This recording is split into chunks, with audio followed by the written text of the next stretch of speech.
from 6 a.m. till 5 p.m. I was the only female in the weight room. I had another coach that told me you just can't be a female. You have to have a special niche that separates you. So that has been my advantage, knowing that I have to be really good at what I do.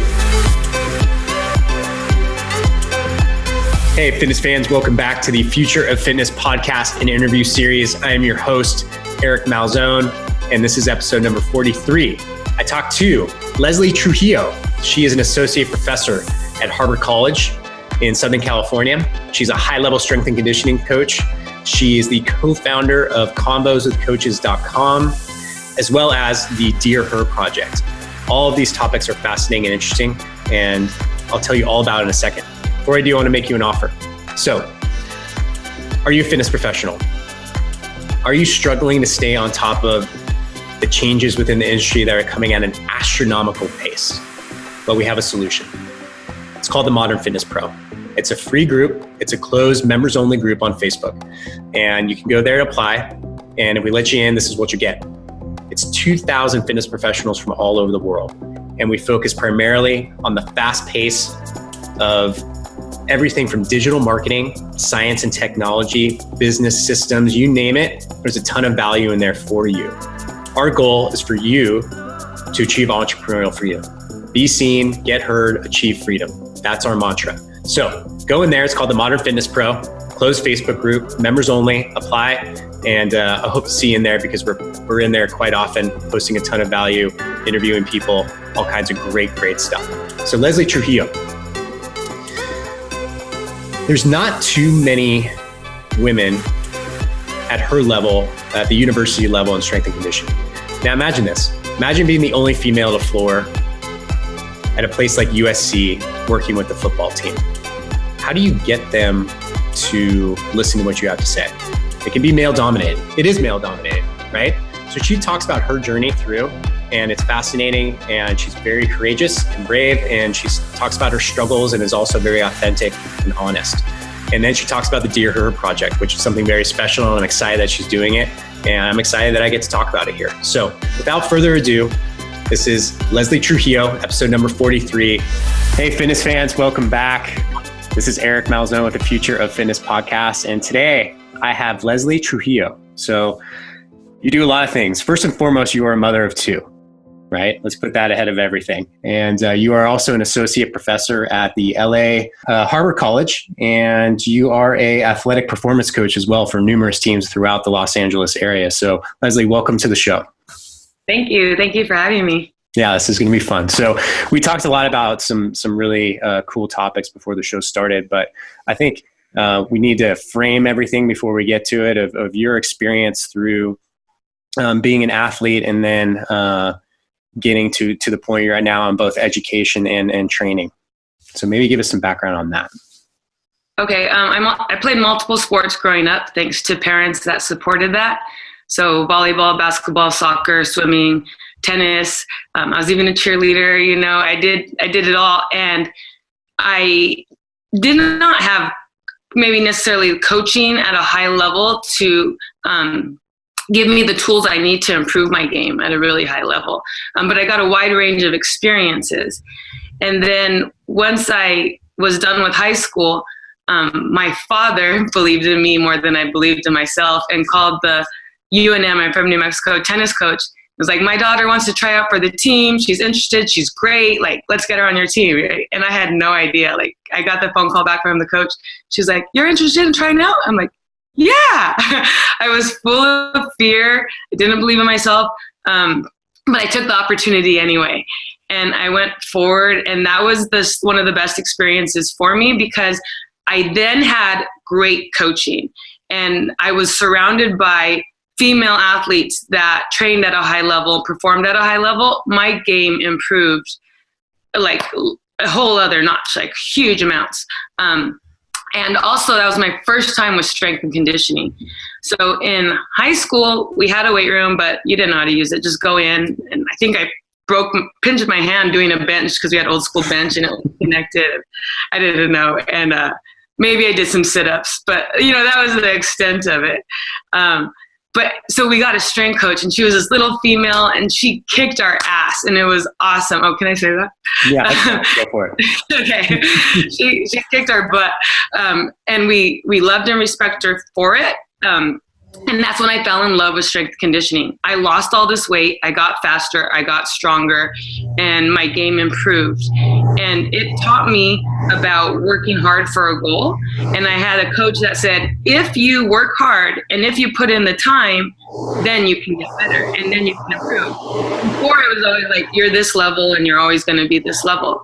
I never had someone that said, you can be great if you put in the work, and then gave me the tools to get there. So that's it started. And then I had to choose a major, and I like sports, and they said, what about exercise science? I said, okay. And that's how I chose my major. And from there, I moved out to California, and I got to work at a gym, and I didn't necessarily like it. And then from there, I decided I have to go back to school. So I went to Long Beach State to get my master's in kinesiology and business aspect of it. But I also found GA. GAs were a graduate assistantship. They'll pay for your school at Loyola Marymount, working with athletes. And I wanted that experience. I didn't necessarily want the master's. I didn't think I needed it, but I knew that I wanted the experience. So you end up going to the master's to get the experience. And I trained at Loyola. From there, we went to Notre Dame in Indiana, and I got to work with athletes there. And then from there, I went to USC and got to work with amazing athletes there. And at each place, I had amazing mentors. I had Chris Rounds at LMU, who's now at Arizona. He's the head strength coach for Arizona basketball and has won numerous championships. At Notre Dame, I had Mickey Marotti, who's the strength coach with Urban Meyer now at Ohio State. And he's won championships at Florida and Ohio State. Also at Notre Dame, I had Tony Orlinsky, who has been the head of basketball there so he's won numerous women's basketball championships. And then at SC, you had Coach Carlisle and Pete Carroll, who have won national championships in football and now, the Super Bowl, and et cetera. And then I got to work with amazing coaches with basketball and soccer and golf who won championships and got to go to the tournament and compete. So that was background experience from there. And then I decided that I wanted to take all that and give it to the younger generation. So high school, because I saw a lot of collegiate athletes coming in that already had movement pattern dysfunction, or they weren't strong enough, or they weren't fit enough. And even though they're amazing athletes, if they had the right tools earlier, it could have helped them to have a longer career or a more rewarding career. And then also I noticed how much the mindset and the mental game is important, not only with my own journey, but through all the athletes that I trained. So I wanted to spread the message about championship thinking and how sports can be related to life and how everything you do is connected at a younger age. So I wanted to give it to high school students coming in. A lot of high school students don't make it to D1. And if I didn't have that experience that I had at college, I would never have known the power with strength conditioning and the power with coaching. And so I wanted to be able to give it to a younger generation that might not be able to have that experience if they don't go D1.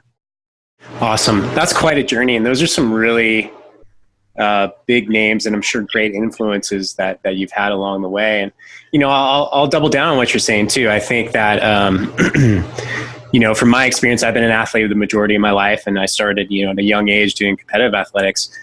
And I found that within sport and athletics, the consistent exposure to being uncomfortable is really something that you just start to get used to and sometimes even, search for now.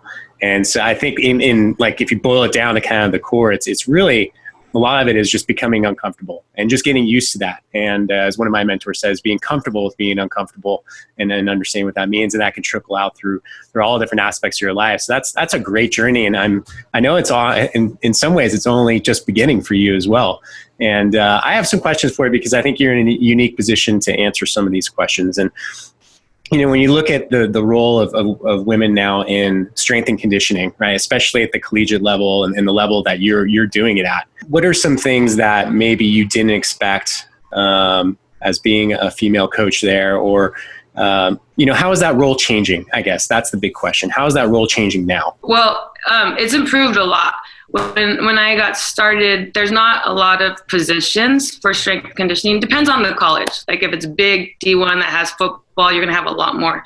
If it's small individual ones, there's smaller ones. So the perception that a female can't be a strength coach has been there for a long time, in terms of they're just not that strong. They can't do that. And if they were ahead of strength, they're ahead of a female strength department or a group.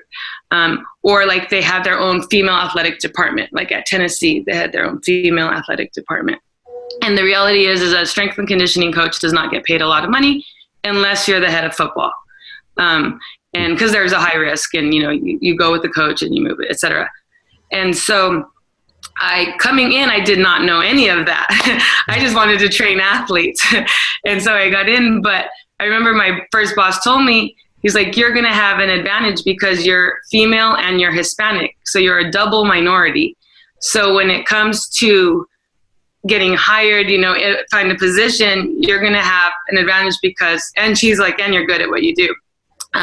Because they're always looking for the token female or one, because you have eligibility and Title IX requirements, et cetera. And so I was like, well, that's good, I guess, But then as I grew and I learned, you're gonna have to move a lot in the field.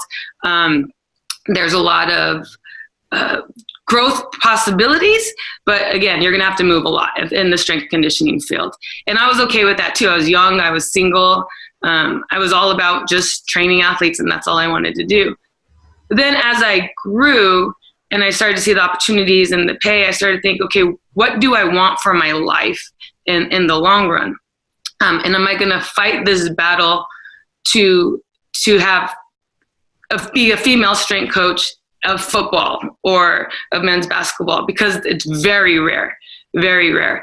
And do I want to do that? And I did, in a way, I did want to do that. I wanted to prove to myself, because being ahead of and a strength coach with a football team, basketball team, being a female in the weight room when there's just 100% males all around you, from 6 a.m. till 5 p.m., I was the only female in the weight room when we're training, besides the teams that I'm training, so you have to be good at what you do. You have to refine your craft. I had another coach that told me you just can't be a female in the weight room. You got to be special. You got to know how to rehab guys. You need to know how to help them out with certain things. And you have to have a special niche that separates you.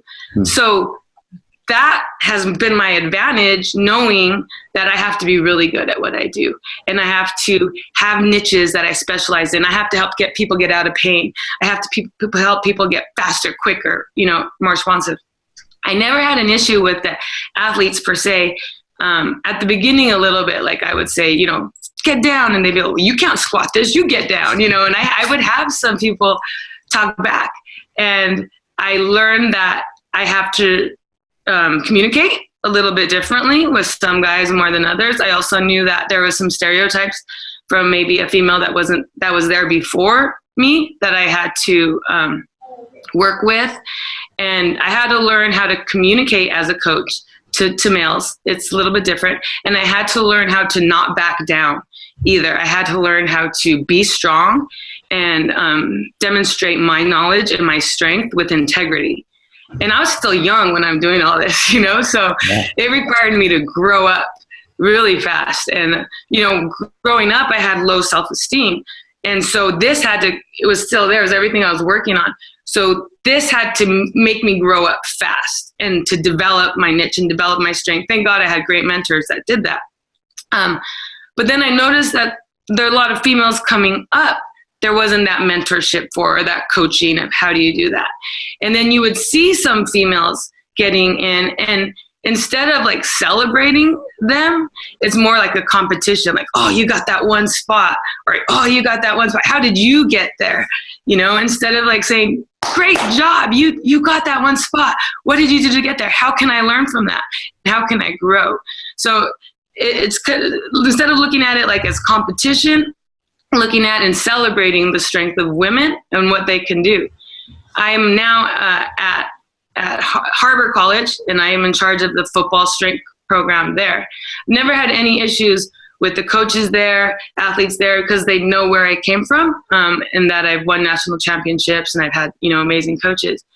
And so the respect there is different now from when I was growing up and had to earn it, And I work with this other lady. We're working together. Her name's Kim Jones. She's a great coach, and she's the head strength coach at El Camino Community College of baseball and football and a lot of male sports as well. And when we were researching what we do, we noticed that we were looking at all these podcasts and all these, seminars, and it's the ratio of males to females is very disproportionate. And we would look at podcasts, and there would maybe be one female on a strength podcast out of 100 episodes. And usually she was talking about nutrition or yoga or Pilates or something of that nature. And we're like, that's great because everyone has their own tools and it's awesome, but let's give voice to some female strength coaches because they are good at what they do as well. They provide a different depending on what there is. There's the lady at Kansas. She's the head strength coach there. She's been there for a while, men's basketball. And, there's a couple. But what I've noticed now, and I was talking to a lady that's a police officer, and her journey in the male-dominated field is very similar to mine, and it was very interesting about now the younger generation, we don't have any pushback. If you're a female strength coach, fine, cool. It's like the older generation, the old school, that's like, what? That's weird. I had someone introduce me one time to a football player, and he goes, you're not going to believe this, but this is our strength coach. Why do you have to pre-pose it with that? You have to believe it, baby. So there's still some biases and thoughts there, but I think now with social media and with awareness and with seminars and respect, there is a lot more notice about female strength coaches and what they can do and what females can bring to the field. Awesome. So that's good. How rare is it to find someone like you who's the head strength coach for a football team at the college level? Is that, how many would you guess are across the country? For football? Yeah.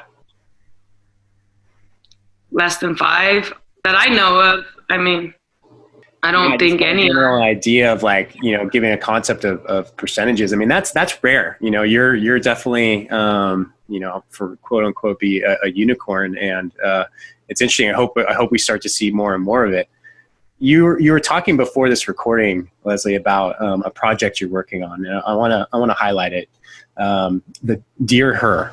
Can you tell us what that is and what we can look forward to seeing when that really gets rolling? Yes. So right now I work with a lot of high school female athletes. My passion is female athletes because that's what I am. Yeah. That's what I am. But I work with a lot and I see their struggle in trying to fit in and respect and self-image and finding good coaches and good mentors that can guide them along that way. And especially now with social media and bullying and comparisons of what you should look like, and how many likes you get is based on how much skin you're showing, really. And so we want to try to give girls these tools of respect and strength that they have. And so I have a huge network of people that I know that are extremely strong and have a huge experience, and they're not sharing that knowledge. And I wanted to be able to connect that. So me and Kim created something called Dear Her, and it's a project that's in the works right now. And what we're doing is we're collecting letters from women about their journey and what their advice would be to eighth graders, going into high school, ninth graders going to high school, what their advice would be. Because there's so much strength found in the struggle. And we don't want to necessarily get rid of the struggle, but we want to share that with these young girls, that you're not alone. And these feelings that you've had, or the fear, or comparisons, or how do you talk with your coaches? How do you talk with your parents? How do you communicate? If you have a goal and if you get injured, how do you manage and go through life? And so we wanted to share people's strength through their own story with these younger girls. So we're creating a book. And then from that, we've done some seminars and clinics for, young females, connecting strength, flexibility, performance aspects, but then also meditation, visioning, their goals, their dreams, goal setting, like what do they want, and then teamwork. So it's become a whole holistic program that we've created for them, just based on, again, your struggles, your strength, I applaud you because, I think I've talked about this in previous episodes with people, but part of being an entrepreneur is recognize that there's a problem and then just simply assuming responsibility for it.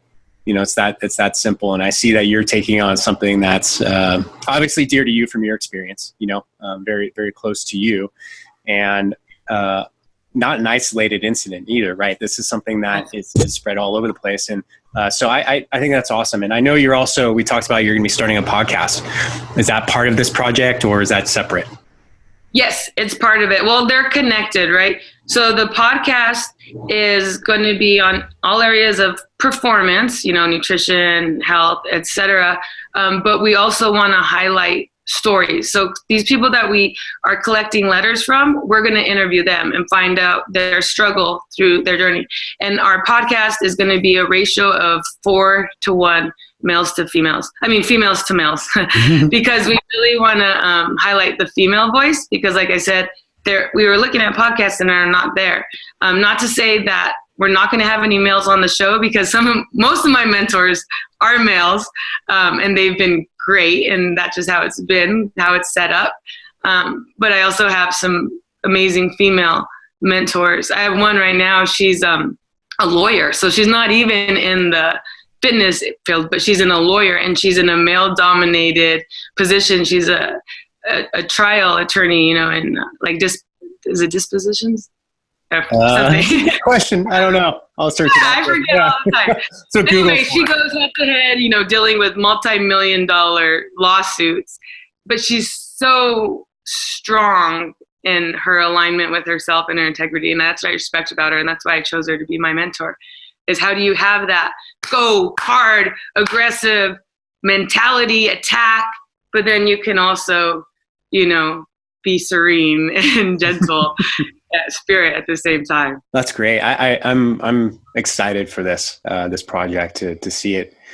How, give me some insight into people who are listening. So if you look at the next few years of your life, how is all this coming together? Like, what does the next 2 years look like for Leslie? So at Harbor, I'm a full-time professor. Okay. I teach kinesiology classes, intro to kin, etc. And I love teaching. I never thought I would, because I got my master's in education. I didn't think I was going to be a teacher. It just happened. And so I'm an educator at heart, and I love that. And so I still want to create that space, because it's a lot of people coming in that are interested in kinesiology that can be I can be a mentor to and guide them as they go on and get their degrees, or not, whatever they choose to go for. But I'm also in charge of our CHAMPS program for our student athletes. So it helps them to be better students, so study hall. We get good speakers to come in and speak about the mindset. So that part, I'm going to continue to grow, because I'm very passionate about helping student athletes. So that part's there, and that's close to home. And then the high school athletes that I train, I've trained some of them for one program I've been with for 8 years now. And I really want to help develop that. So when it comes to high school training, there's a lot you can do. And I want to help to create a program that gets better strength conditioning programs into the high school. because a lot of the elite high schools can pay for it and can afford it, but there's a lot of high schools that can't afford it. And we're working on creating like a mentorship on how to train teams, because it's one thing and be able to train a one-on-one, 2-3 people, but to manage a group of 12 to 20 high school athletes that have maybe never stepped foot in the weight room is a whole other skill set. So we want to create a mentorship that'll teach them everything we've learned up to this point. And then how do you manage a room? How do you create that? How do you coach? You can design a program, you can look online, where our world's going, everything's going online. So you can find a program and get fit, but there's a different skill set in being able to train a team. There's no way, I don't see any training teams getting together and putting on a program online and you can coach the whole team. It's just not possible. There's so many movement dysfunction and patterns and different abilities and strengths, and it's too risky. Their spines, their joints, So we want to create a mentorship program for that and then get it into local high schools where we can combine like these young, hungry strength coaches with the coaching and then get it to the high schools so they can help out that way. So I see that coming on. And then our Dear Her project with Kim and we're working on this podcast because we really want to educate people on how you can make a difference in someone's life with the right coaching. And our coaching is very holistic. We're looking at the performance side of it, but we're also looking at the mindset and the vision. So for our thing, we call it MVP coaching. So it's mindset, vision, and performance. And a lot of it, the performance is like the what, the how, like how do you do that? What drills are we going to do? Strength, speed, agility, conditioning, etc. Right? That's all the performance stuff. And that's where we spend a lot of time learning and growing, and it's extremely important. But also vision. So I'm also a Z Health trainer. I don't know if you heard of Z Health, zhealth.net. Yeah, I have. Yeah. But they're awesome. Totally revolutionized how I think and train. They're based on the nervous system, right? And it's basically survival's first and performance second. So how can you get rid of any threat that you have in your life so you're not in survival zone, so then you can be in performance mode, right? And so they also talk about the vision system being on the hierarchy of your nervous system. So you got vision, then you got vestibular, and then you got proprioceptive, right? So a lot of times we spend it on the proprioceptive side. We don't spend it in the performance area. We don't spend it looking at the vision and the proprioception. And so you're going, but you still have a break on your body neurologically if you're not getting the best visual input and then vestibular knowledge, right? Posture is 60 to 70% vision and vestibular. So that is highly related to life. Like everything that we do in the body is related to life, right? So we're going to look at the vision and can we perform it? But then also when you're going in life, what vision do you have for yourself? And the mindset, who do you see yourself as? What are you being, because those are connected to how you perform. And if you're not looking at the mindset and you're not looking at the vision, you're not going to get as much as you need out of the performance side. So we're creating a curriculum to educate people on that. How do you combine the mindset and the vision with the performance? And start talking about that, because you have sports psychologists, which is a brand new field, and a lot of people go, oh no, not how you think, but it's extremely important, and you have to recognize and understand that. And then you have tons of gurus in self-development, right? Like how do you develop yourself? And not a lot of people work on self-development, but if you don't have that, how is your machine going to perform, right? So combining those and then looking at all the different areas of performance. And that's the issue with our field. We have Pilates here, yoga here, CrossFit here, Olympic weightlifting here, functional training here. And instead of looking at how are we different, looking at, okay, what is working with all of them and what works well and how can we combine it for that person or that team to create the optimal program. And there's never going to be an optimal program. I don't care what anyone says. There's never going to be an optimal one because things change, times change, people change. We change daily, right? Yeah. Walk into the room, I can tell right away. I'll have a program designed for a team. They'll walk in the room, and I'm like, we're not doing that today. I just know. I can tell, and so you have to adjust to that. With high schools, girls right now, and the boys too. I do train boys teams too, and I'm passionate about the boys teams too. But in mentoring, we do a lot of just after they work out, I'll put on meditative music and I'll have them lie down and just do some breathing exercises and just slow down. Because in the high school, they wake up, they go to class, they're there, and then they go to practice, and then they go to lift, and then they go home, and then they're on social media, or they never take a break. And for me, sometimes it's like, we're not going to do anything today. We're just going to calm down your nervous system. We're going to breathe. We're going to relax. We're going to put on some meditation music and just be, Sometimes that's the best thing. Even though I'm like, we're going to lift, we're going to go, You have to know what that person needs. And then you have to know what that team needs too. Yeah, that's unique. I look back at my high school athletic experience, and it was go, go, go. I mean, from 5:30 in the morning all the way to bedtime, and then redo the next day. So it would have been what a cool experience to have if my coaches said, "Hey, all right, everybody just lie down on your back. We're just gonna chill for a little bit." They love it. Yeah, I bet. They love it. They always ask me that because I call it MTR, like muscle tension relaxation. Yeah. And they're like, "Can you do MTR? I'm like, "Okay, you got to earn it first, and then you'll do it." But sometimes I'll just do it. But they'll fall asleep. They'll because they're just so tired. Yeah. So Leslie, where if people want to get involved, at the Dear Her project or anything else you're doing, how do they do that? Where do they get in touch with you? Okay, so we have a website. It's called Convos with Coaches.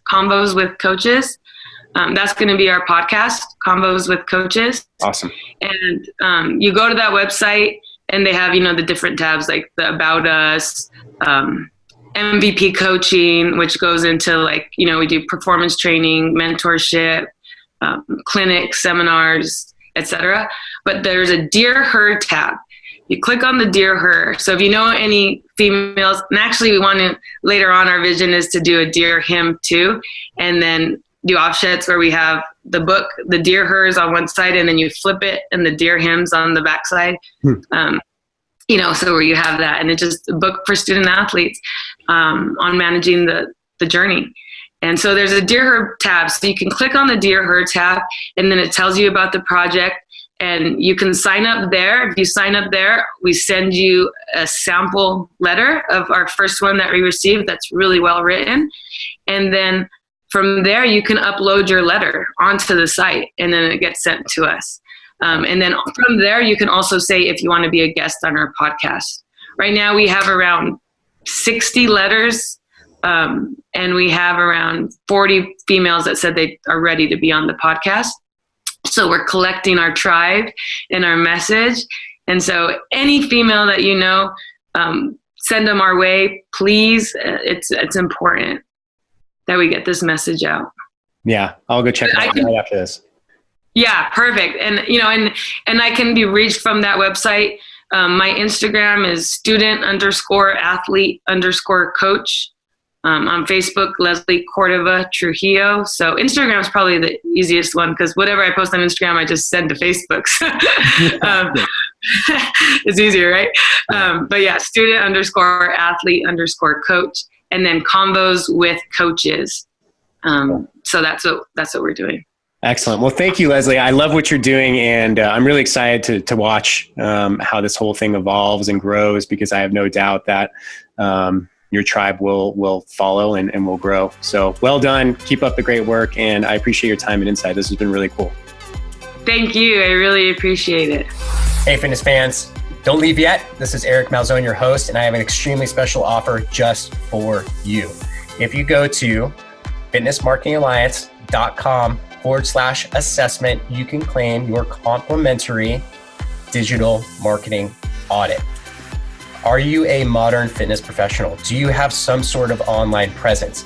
Do you have a sneaking suspicion that your website is not performing optimally and therefore costing you money? Well, this is how you start to find out all the details. Just like fitness, you need to start with an honest and objective assessment. So go to fitnessmarketingalliance.com/assessment, fill out the form, and we will have it to you within 72 hours. It will cover your overall site performance, rank from 0 to 100, how you rank for your chosen keywords, so that's search engine optimization, your website traffic history over the last 6 months, so the ebbs and flows and what worked, what didn't, your website speed, which is highly relevant for people coming to your website and then bouncing off because it's working too slow, your social media presence, competitive analysis, and much, much more. So this is just the tip of the iceberg, but this is the starting point for building your online business. So please take advantage of it. We're offering it because we feel it's deeply important to you and the industry overall. And you can claim it by going to fitnessmarketingalliance.com/assessment. Do it today. Do it right now. Don't hesitate. This offer won't last forever. So thank you for listening. Greatly appreciate it. If you ever need to reach me, hit me up, Eric at fitnessmarketingalliance.com, and I'll be talking to you very, very soon.